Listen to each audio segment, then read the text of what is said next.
This is the kitchen faucet we received from Moen, very similar to the one that I'm going to replace, that is leaking at this point. You got your hoses for the hot and cold, and one connection there for the side spray.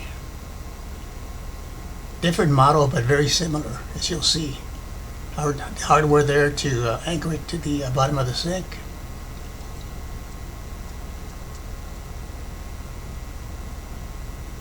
You got the plate there to cover some of the hose, the gasket also, and one for the side spray. And there, this is just an overview of what I'll be doing. I have 3 shut-off valves here, one for the cold, one for the hot. Now the cold is a dual valve.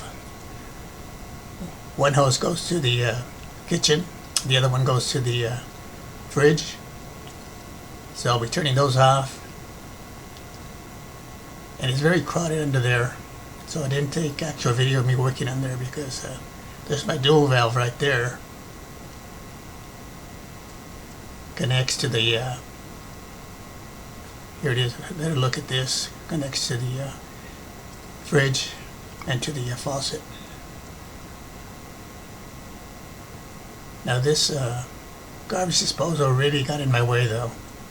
I could have removed it, but I didn't want to go through that trouble. Put it back on.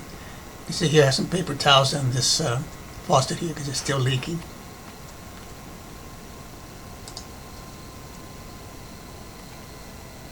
These are the hardware that we have to remove, to disconnect the faucet. Sometimes it's easier, especially if you're not going to use the hoses, which why would you? You can cut those. Those are the 5 holes. One's covered with a little plate here, and of course the 3 center holes is where I'm going to put the plate and the gasket. So no putty, no plumber's putty will be needed here. And then on the far right here, this is where the side spray will go. I did cut some of the pipes there, removed some of the PVC stuff there, plastic PVC. And this is the new one now. You can see it looks like it. I recommend that if you get something like this, here in the center, there's a plastic gasket. Put some silicone grease. This is like butter here, moving this. The other one wasn't. It doesn't say to put silicone grease on it, but I went ahead and did it. There's my side spray.